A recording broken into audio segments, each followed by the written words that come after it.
Hey guys, I don't want you to make the same mistakes that I did about I don't know, maybe even 5 years back.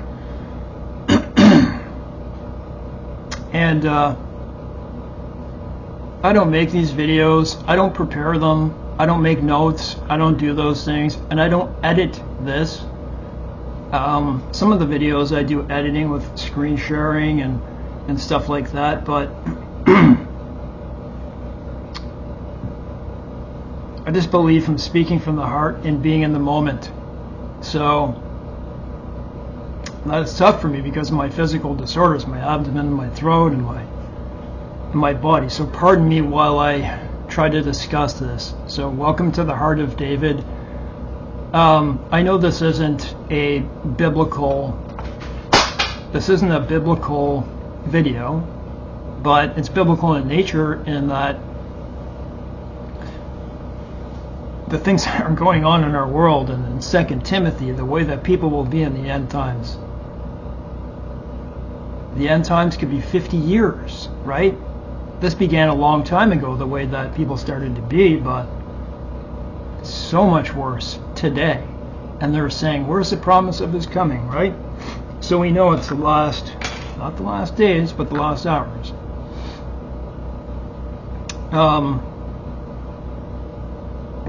I want to let you guys also know, especially Burkino and Bolson Outdoors, that I'm going to make. Did you watch the link to the video? I said, I know you believe, not Burkino, but Bolson Outdoors, that you say there are no presuppositions, and I get that part. I get that part, where our Lord was crucified. It's just one, it's one sentence, right? But my problem is, just very briefly here, my problem with that is, Mystery Babylon, is that although it says that, it shows very little evidence. And I went to those passages, Ezekiel, I think he was 16, I went and I read them and I remember those. It's the overwhelming evidence. Waxed rich with ships. That's not the Jews in Israel in any case. I'm just letting you know I'm making a video tonight. It's probably be out tomorrow. And it is one of my edited videos, And you're gonna like this. There's 2 videos because I don't want to make 2 separate ones. You're gonna love the I don't know which one I'll do first, but it'll be on the same video. So there's gonna be 2 topics. I came across a video of 4K. Someone did AI of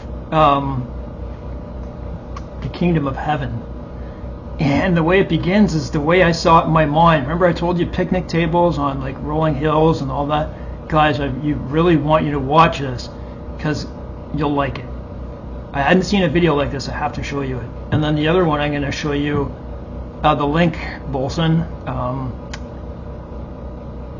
of the video that gives all the evidence you're looking for. So I'll do that.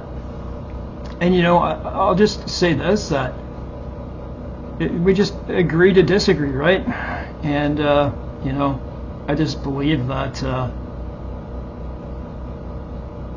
when people disagree, we just disagree, and that's it, right? And I think that's the way it should be, unless it's horrible theology and stuff like that. But I just don't feel right without my glasses. I wear my glasses at least for 3/4 of my day.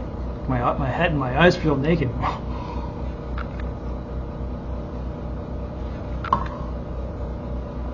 Now,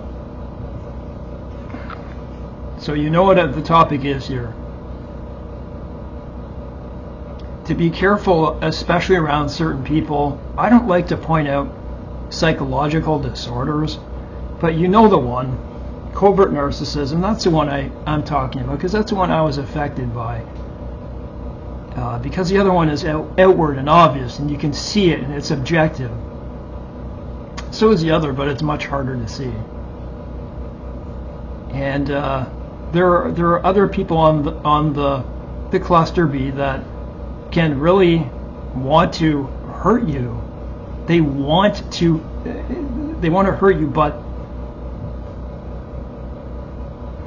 so if that's ever happened to you, I just want to warn you. I'm no relationship expert. I've had my relationships in my life, and they were, oh man, the only one I really had that went any length was about 2 years when I was in high school.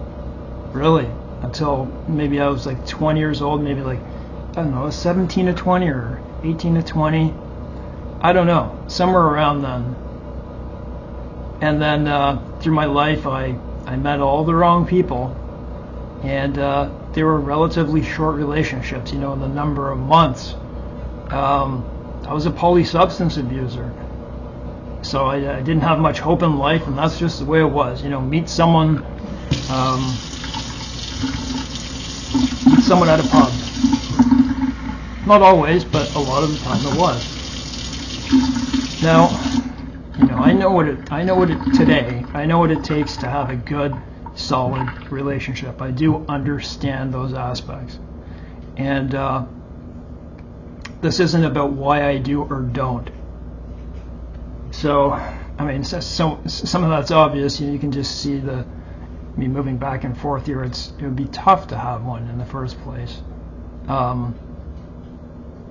So I don't want to really go over I have to give you a little bit of it. I suffer with a lot of physical pain. I have intractable pain disorders, and they're of a nature that they're the highest levels of pain, like burning and stabbing and throbbing, those types of things. And I didn't know what they were by no fault of my own for 13 and 18 years. And when I moved in here about 7 years ago,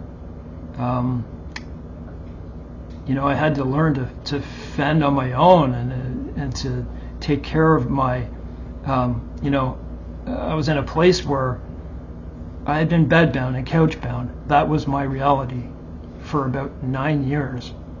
So all of a sudden I'm thrust into a reality because I got kicked out of my house. We didn't get along, and he said, we can't be this close to each other. I felt that, of course, too. And so here I am, and I've been through a lot, and I've learned a lot. And one of those things was what to look out for in certain people. Now, the relationship that I had, yeah, of course it was a relationship, but it was an online relationship. I only met this person 3 times. And man, the first thing I'm going to say is be very weary. Unless you're sure in yourself, if you have self-respect. That's one reason that my strength in Jesus Christ became so much more after this. I do believe I'm the type of person that if any of this would have happened in person, I would have shunned them quite quickly. And I got away quite quickly with this.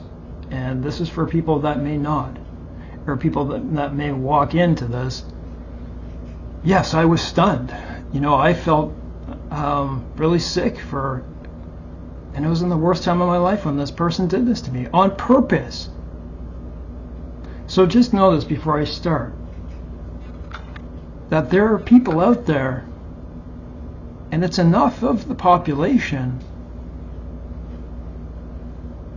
their goal, they're hurt. All right? Number one, they're hurt in their souls. They're lost. They're, as in terms of God and Jesus, and Jesus is God. I ask you, can these people ever be saved? And it appears to me when I look, no. How could it be when all they're doing to you, the moment they look at you, they have probably seen you before you ever saw them, because they set you up to meet you, to say, hey, I'm interested in these things too. Isn't that a coincidence? This is how it happens. hey, I like your shirt, like, look at mine. Or they have tricks to pull you in. Like, man, I could come up with all sorts of things, but I don't want to get into those evil parts of my mind. Like leaving something in my apartment. I'll leave my keys in my door because I know this very pretty woman is going to walk by at a certain time. So I'll just leave my keys in my door, hoping that she'll knock on the door, click. This is what they do. They'll target you that way. I'm not saying that's the way mine happened. I can't exactly remember, but it was through social media. It was definitely through social media, and I don't want to go into the person's details because I don't believe in doing that to people. But just give me a second here. But this person I had, I was aware of this person in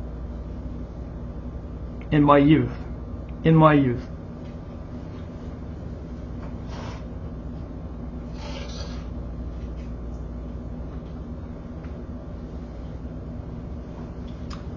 I suffer with trauma. I won't make that hidden because there shouldn't be stigma around that.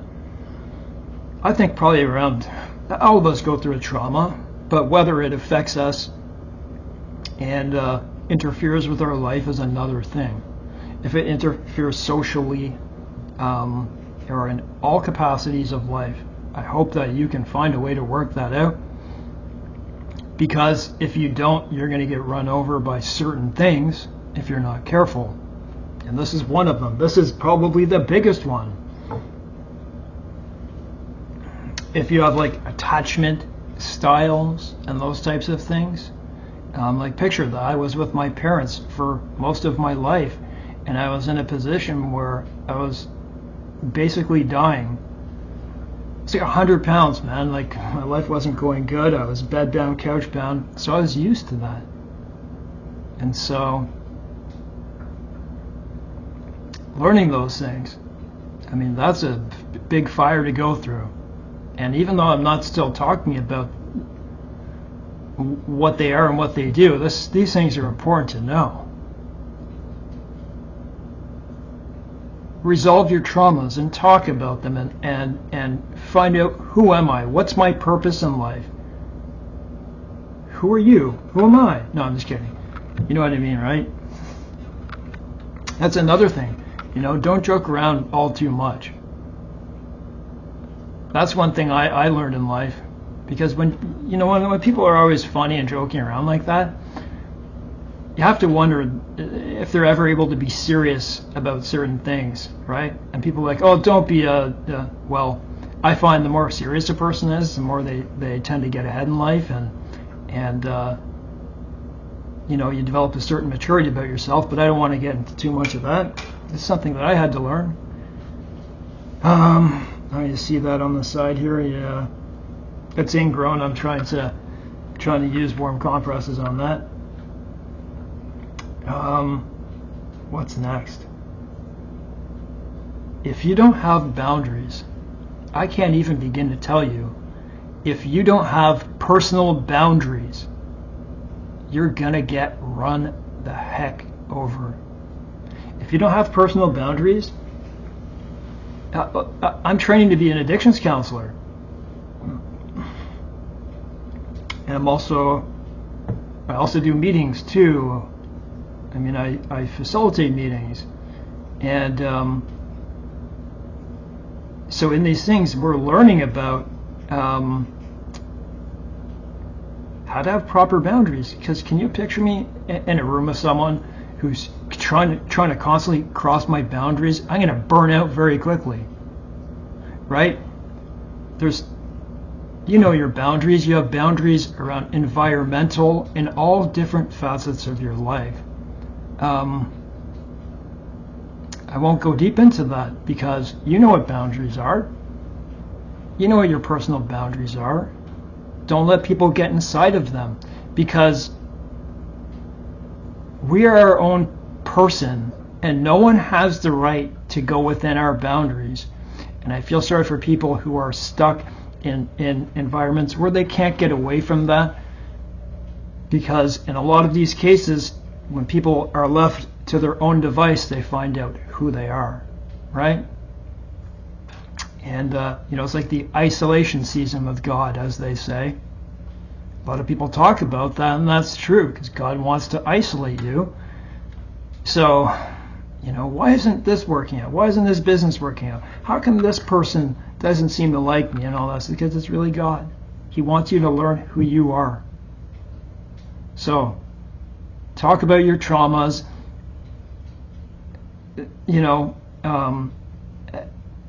and learn your boundaries. That's all I'll say about that, and I'll get in as much as I can here. I don't want to make it too long, but I want to help. So, and I do want to use my case as an example, but I don't want to get into details because I don't believe in revealing other people, although they deserve it, though. They deserve it. There's no doubt about that. But the Lord will have his own revenge. But that also doesn't mean you let people do things to you, right? There's another boundary. Are they calling your phone constantly, right? That happened to me. Really, I can't even begin to tell you. Sometimes up to 30, 40 calls a day. So what do? You call the police. You get them involved, and you record things.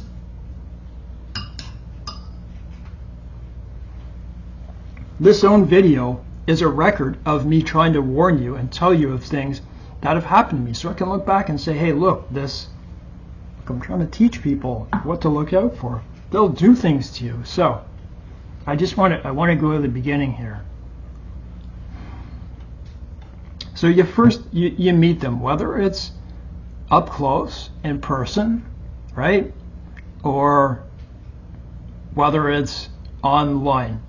And a lot of people do that online, and there's a lot of men not even approaching women at all anymore. I don't blame them, because of the Me Too movement stuff. It's where society has come to. So if this is a covert narcissist, and whether you're a woman, it's a woman or a man, okay, they'll display themselves a little differently from one another, I'm sure, but they'll do the same things. Excuse me. They might run over your boundaries right away, but in the beginning, it's gonna feel like heaven. It's gonna feel like a dopamine rush, like you took a drug or something like that. And that's the love bombing stage, where they're trying to overwhelm you with what to you feels like love. And they're going to mirror to you whatever you like, they like, whatever it is. And they'll even go as far as developing the same things that you do. They'll try to become you. It's as if they're trying to steal your persona. I've watched enough videos. I've seen enough to know that this is what they do. Because they don't know who they are themselves. They don't. They can't be alone. They cannot be alone. They can't be alone with their thoughts. So they'll love bomb you.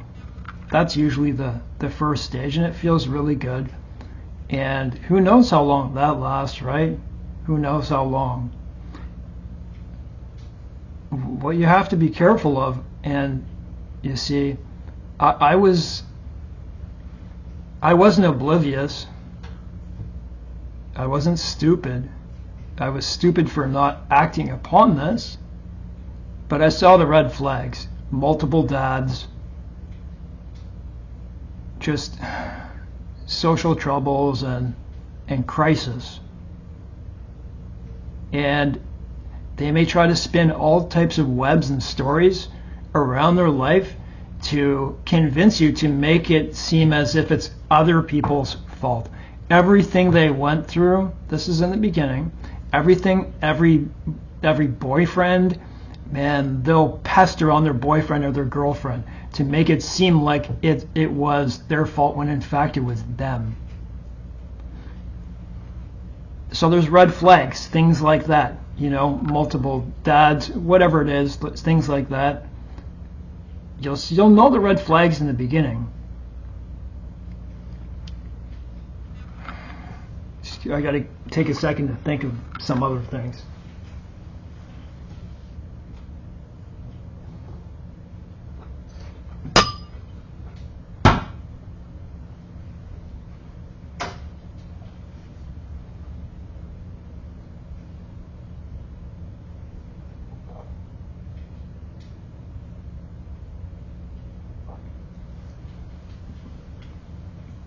So, you know, me, I was like, I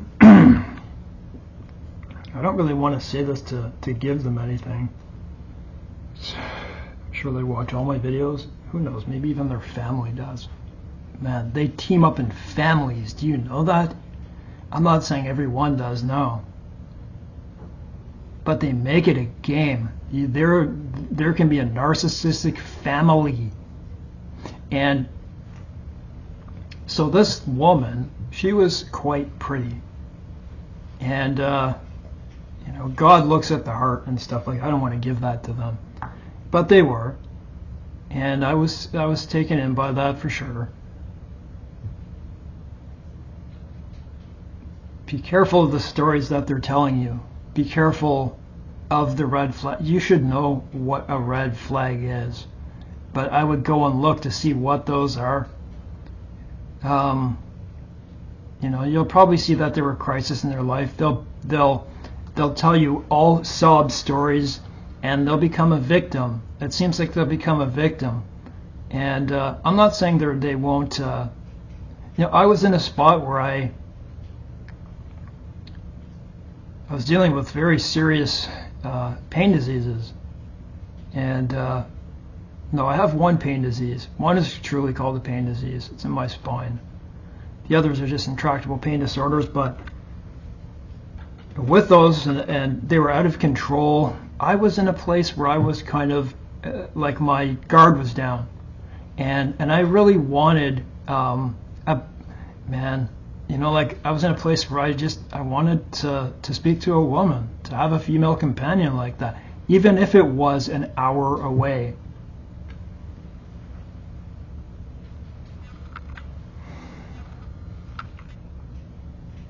You know, I spent a lot of time on the phone, like a lot, and then also online too. And so what was some? I'm just trying to think of some of the things. I like doing this in real time. I do, versus writing it down, because I want like.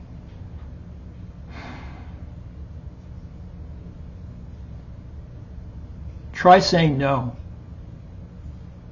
Try saying no to them, to something. That maybe won't be one of the first things. If something happens and you didn't mean to do it, it doesn't matter what it is. If they feel slighted, okay? If a covert narcissist feels slighted, even though you didn't mean to do anything, or if they did something and they'll still blame it on you, they keep it in their mind. They keep it in their mind till the end of the relationship. They will not forget. They will not forget. They don't do, if they're going to do something for you, it will never be from their heart. Never. Like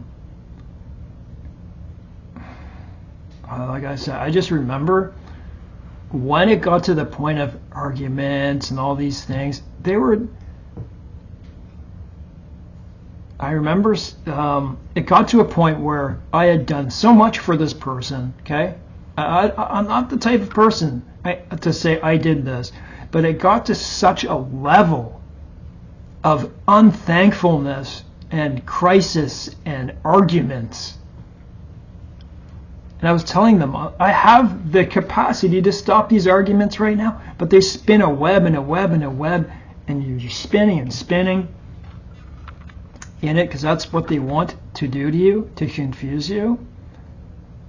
I said, you know, you're unthankful. Look, man, look at all the things I've done for you. I've even involved my own family to help you. And I said, what have you done for me? And her response was, one day I had trouble waking up, just like I do right now. My alarm is very loud, and I can sleep right through it for 2 hours. And so I asked her, I said, can you please wake me up? All I have to do is pick up the phone and dial my number and just let it go twice. That's it. Let it ring twice. And no, I think that was maybe for a week or two or something like that. And that was their response to me. That's what I did for you over,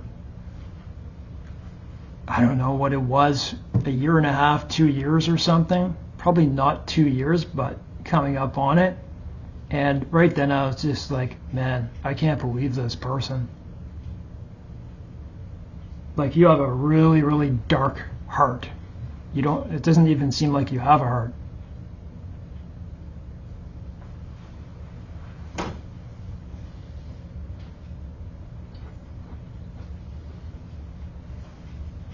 So, they will try to start arguments with you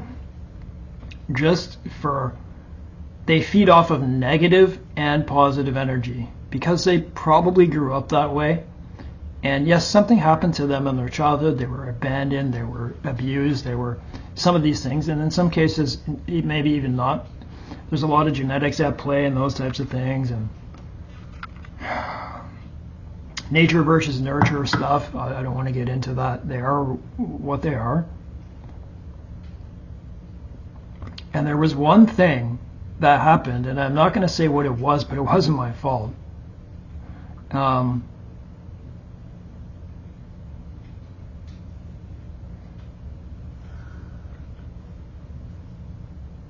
trying to think if I want to say this. Yeah, they had made these plans to come and meet me, okay? And they had been taking this new medication, and it was making them different. Like, not good. If you ever read up on, go look this up. People who have NPD and similar types of things, I think it's especially NPD, covert narcissism. When they're on drugs or alcohol, their real self comes out. And that's what I saw. That's when my eyes started opening up. I was having to call my brother. And I was saying, my brother, what do I do here, man? Like, I can't handle this. And, I was just looking for, advice from a friend. And I remember even saying to her, I was like, I had to talk to my brother because this is out of control. She's like, well, you talking to other people, they want to isolate you. I'm like, it's healthy to do that, I was fed up with her. And I'm really not the type of person who likes giving my personal life story, so that's why I don't give too many details. But I make this to help you, okay? To avoid this. In this state of total highness, you know what? They were taking a drug for pain. And before they were even given this drug, I'd seen them on another one, just for periodic things that, because of a medical condition. And, it would be taking something that would last a day. And because I saw it then, I'm like, there's something wrong. When you're like that, you're really rude. And I knew it. It comes out. You can go look at the articles that I'm talking about. It comes out. And so they're taking this. But their doctor had given this to them. And, this person completely changed. And their real self, their hidden self, came out. So they came to meet me on a day. I never even said I was going to meet them. I never made a time, nothing like that. And they came, and because I didn't meet them, because I was never going to meet them like that, not only that, but we were in an argument. We were in a big argument that they produced. that I didn't. They came around. She came around, and I didn't need her, because there's no way that I was going to meet anyone in that state, especially when they were like that. And they took that really, probably as a big rejection, and that's not even what it was. It's about as much information as I'll give about that. So, within about a month, their whole self changed towards me.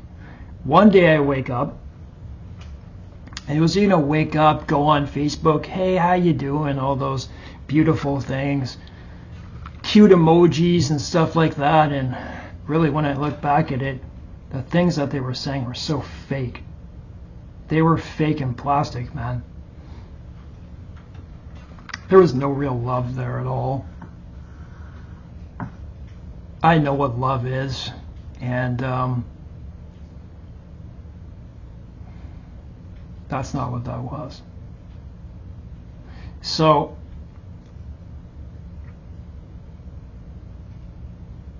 I wake up one day, okay? I knew when it started, and they don't want to let you know this. They want to twist your mind. She got it in her heart that I'm going to get back at him for a perceived rejection, even though that's not what it was. And I had even told them sorry afterwards. Sorry, that you came. I just wasn't gonna meet them, because they were messed up on a drug.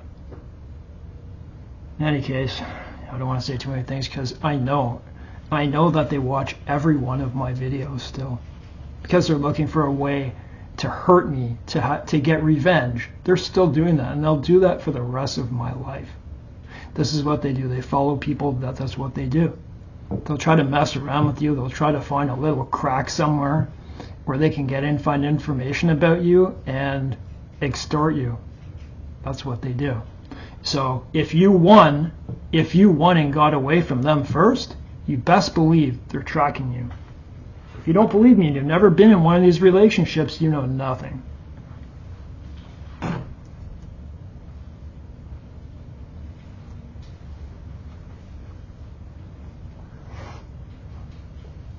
So the first thing was they just switched up on me, and that was pretty quick. It was just in certain comments, they just wasn't talking the same way or anything like that. And yeah, they were on this medication and stuff, and just completely switched up on me. There's not much to tell about it.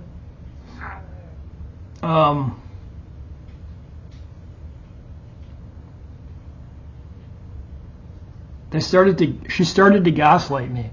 We didn't do this when I knew, like clear things, like I saw you do this. We didn't do this, whatever I'm talking about in my mind. Clearly, these things were done. And that's where they start to gaslight you, because they want to confuse you. Right? They want you to question yourself. Think of the evil that's they're trying to impose on you. They're trying to destroy your life. And what they do is they do it by little prick, little prick, little prick, little prick. So even though it's to you it might sound like this is the part where it started, it wasn't. It was before that. It was. And there'd be in little comments all over the place that I only recognized later.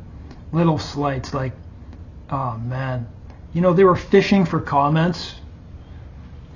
People who fish purposely for comments about I'm not that great at this, and they want you to say, oh yeah, I saw you, you're great at that, you're. Because just like Satan wants to be worshipped. They want you to worship them. Oh, you're so pretty. Oh, you're so. And if you stop that, it's like, it's over. It's idealization. They get this beautiful. So it's true. They have an idea about you that they think they love you or like you. but there's no longevity. There's no longevity there. So they'll start gaslighting you, and like I said, perceived slights, even small ones, they'll never ever forget them. They cannot let go of them. Let me take a sip, and I'm just going to go on for about another 5 minutes. I think you get my point. There is more to this, though.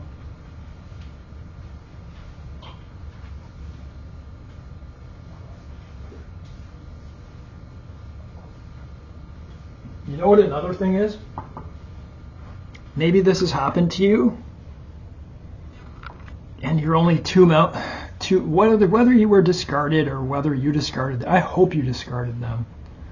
But in either case, they'll likely come back if you were their main source of supply.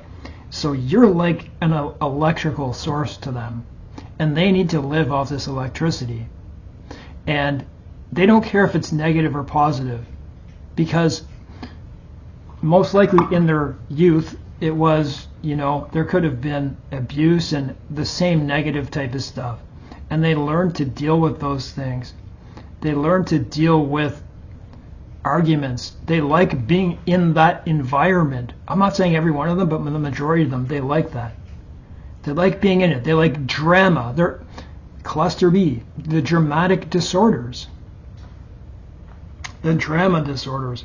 And man, I am not about drama. And that's why I let go of this as quick as I did. I couldn't deal with it. There were many times where I wanted to go, and I did. And I blocked them because they were doing things that were just, you're not supposed to do.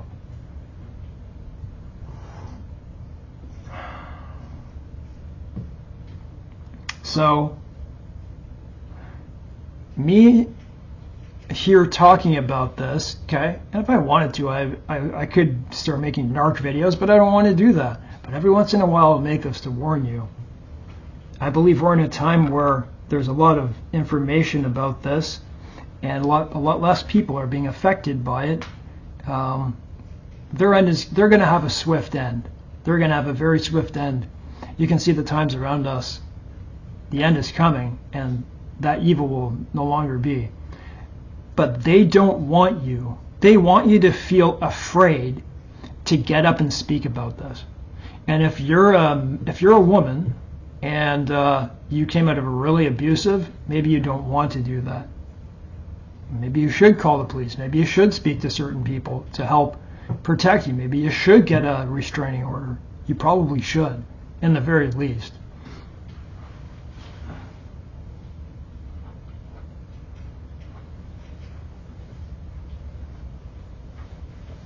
As I don't want to make this too long, do you know, and man, I didn't get to feel this, but they will literally walk in front of you. They'll distance themselves out with you in public. Just think about that. This is a person who is supposed to love you and build a life with you. And you could be married and they will walk 15 feet ahead of you. They want to let people know that, no, I'm not with them. But people really on the outside don't have clarification in their mind of what's really happening. I'm sure some do sometimes. What's really going on in that? This is great evil. So just think of it. The devil comes to steal, kill, and destroy. Right? Comes to steal, kill, and destroy. And in the same way, this is what these narcissists do. They want your attention, they want your love, they want your sex. Man, that may sound good to you. Yeah, maybe in the beginning. And that's another thing. They pull you in by sex, okay? When there's something out of control and it's their fault, what they'll do is they'll say to you, can I come to your home? Right? Because they want to have sex so you forget about it. And it works.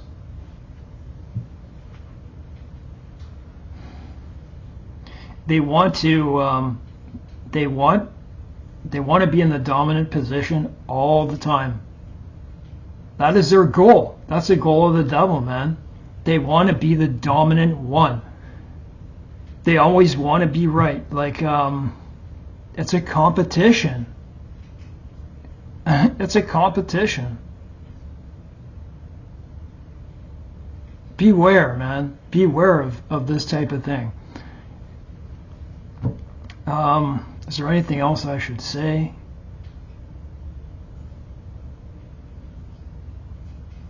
I'm just going to finish off by saying this. Just think of the evil that it takes to...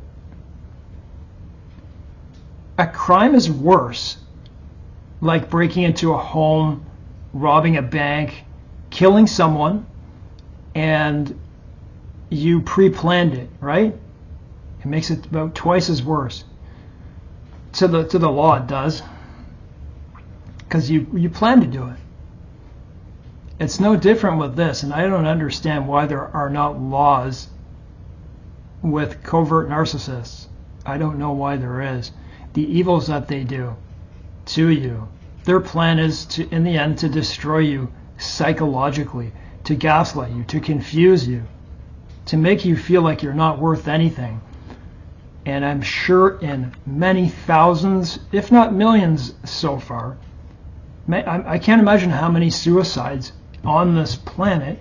Watch, it's going to say suicide. It's going to come up here. It's going to say suicide under my thing because I mentioned that men and women have committed suicide because they felt like they were nothing, because that's what they did.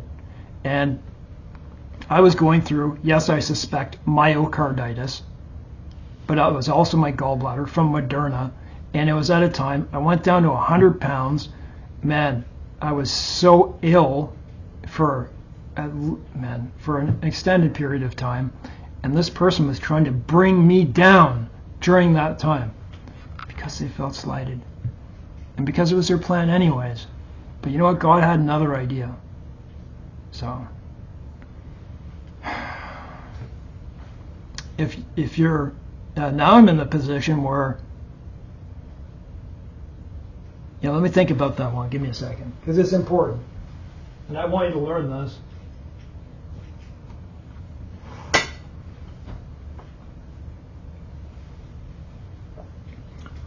I go right back to the introduction. Do you have trauma? Try to resolve that trauma.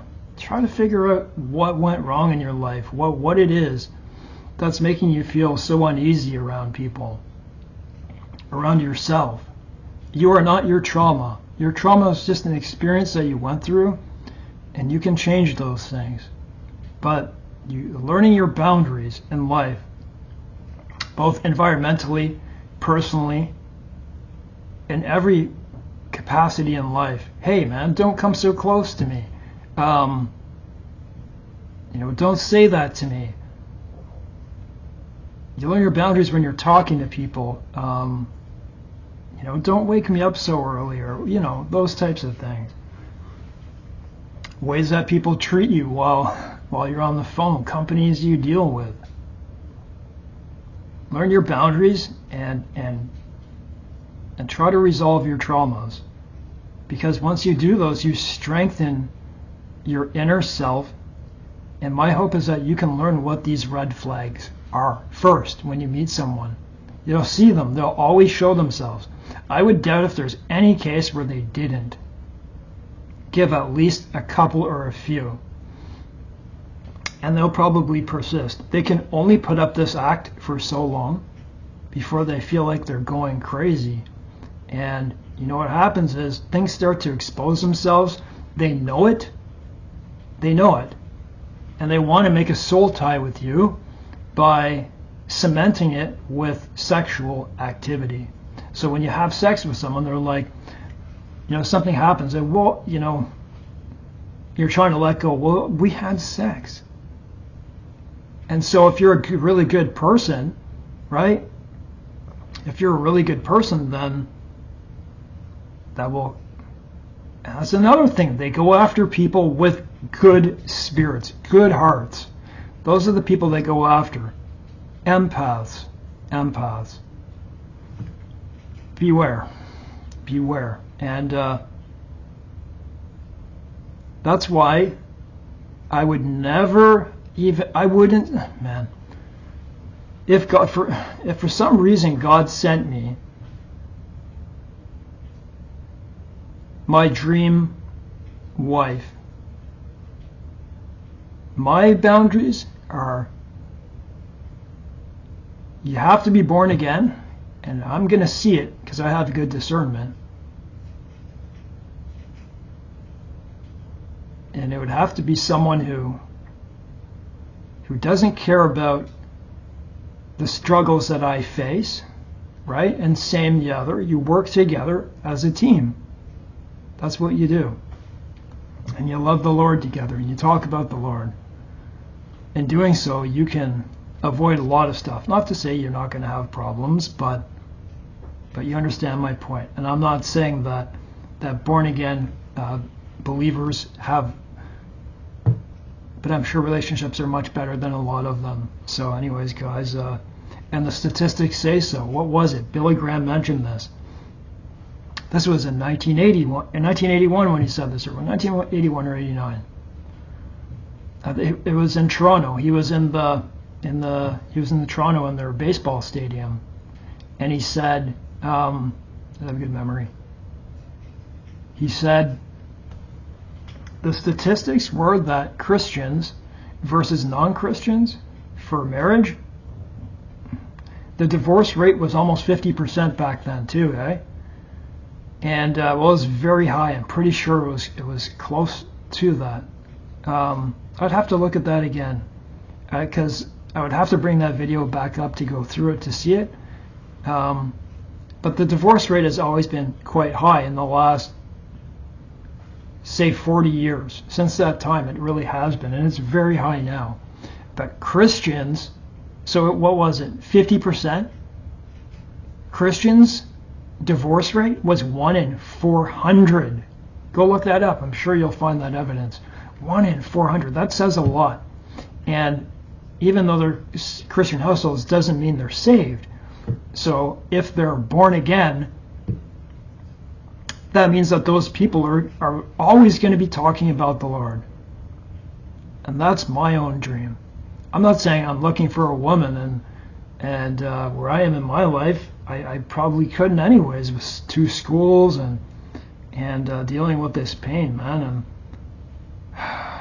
So it's not what this is about anyways. Guys, I hope this has helped you. Pay attention to the videos that I'm going to make. It's not something that I made. I'm just sharing it and I'm commenting on it. So there's going to be 2 videos. It's going to be about the Millennial Kingdom, New Jerusalem, and man, how beautiful. Oh man, you got to see this. So I'm pretty sure I'm going to make it tonight. I think I am. I'm going to make it.